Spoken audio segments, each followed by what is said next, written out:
Gabna মাতাজিহাট bypass সড়কটি ব্যবসায়ী ও সাধারণ মানুষের জন্য অত্যন্ত গুরুত্বপূর্ণ একটি পথ। বিশেষ করে এলাকার বড় গরুর হাট মাতাজিহাটে যাতায়াতের জন্য অনেকেই এই সড়কটি ব্যবহার করেন। প্রায় দিনই ঘটছে চুরি ডাকাতির ঘটনা। বাড়িতে চলে এসেছি, বাজার শেষ করে হঠাৎ করে দড়ির সামনে দাঁড়িয়ে গেছে, আমাকে গাড়ি কন্ট্রোল পড়ে গেছে। পড়ে যাওয়ার সাথে একটু হাসতাহাতি হতেই গাড়ি তুলে নিয়ে চলে গেছে। মোটামুটি আমার নাম মোহাম্মদ আশরাফুল ইসলাম। আমার গাড়ি মোটামুটি এক সপ্তাহ আগে গত শুক্রবারে হারাই গেছে।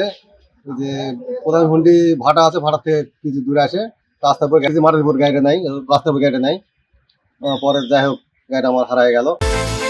বিকাশ পেমেন্টে 10,000 টাকার বেশি অফার। শপিং চলছে তো। দেখি হঠাৎ করে একটা দড়ি খারাপ হয়ে গেছে, আর বন্ধু কাছে এই কয়েছিল উঠতেই গাড়িটা তখন দড়ি লাগে পড়ে গেছে। পড়ে যাওয়ার মতো দুইজন আসে আমাকে ধরছে, ওর কাছে একজন পাশা করছে। তা পাশা করতে আমার হাতে ফোন ছিল, ফোনটা আমি সাইডে ফেলে দিচ্ছি। ফেলে দিতেই একজন আসে আমার শার্টের কলার ধরছে, প্যানের মধ্যে হাত ঢুকে দিচ্ছে, দিয়ে আমার কাছে ফোন দেয়নি, আমাকে ধরে মারছে। আর আমি দুইটা হাঁক দিছি, গ্রামের লোক কাছাকাছি, মানে গ্রামের কাছাকাছি দুইটা হাঁক দিছি। হাঁক দেওয়ার জন্য আমার দুই ঠাঙের গিরা খুব মারছে। লাঠি দুইটা আছে, আর একজনের কাছে একটা হাড় কাঠি আছে, ওটাতে আমার ভয় দেখাতে খুব মারমু। গত 14 মার্চ শনিবার সন্ধ্যা 7:30টার দিকে গাবনা এলাকায় এমনই ঘটনা ঘটে। আশিক নামে এক কৃষক বাজার থেকে মোটরসাইকেলে বাড়ি ফেরার পথে গাবনা ব্রিজ এলাকায় পৌঁছালেই রশি ফেলে তার গতিপথ রোধ করে কয়েকজন ডাকাত। এর ঠিক এক সপ্তাহ আগেও একই এলাকায় আশরাফুল নামে আরেক ডাকাত আরেক কৃষক ডাকাতির শিকার হন। পুলিশ প্রশাসনের আরো বেড়ে দিতে হবে এই জায়গাটাতে। আমাদের গ্রামের মাথায় যায় পুলিশ টহল দেয়, এখান থেকে ছোট কাবলা পর্যন্ত পুলিশের একটা টহল প্রত্যেক দিন সন্ধ্যা 7টার থেকে 8টার ভিতর দিতে হবে। মাতাজি টু বর্ষাইট পর্যন্ত যে লং একটা রাস্তা আছে, রাস্তাটা সন্ধ্যার পর থেকে ভয়াবহ রূপ নাই আর কি।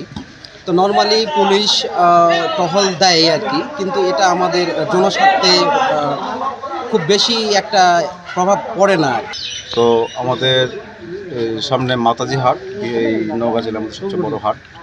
তো এই হাট থেকে নওগাঁ যে বাইপাস রুটটা, এই আমার কাবলার উপর দিয়ে যাওয়া আসা করে।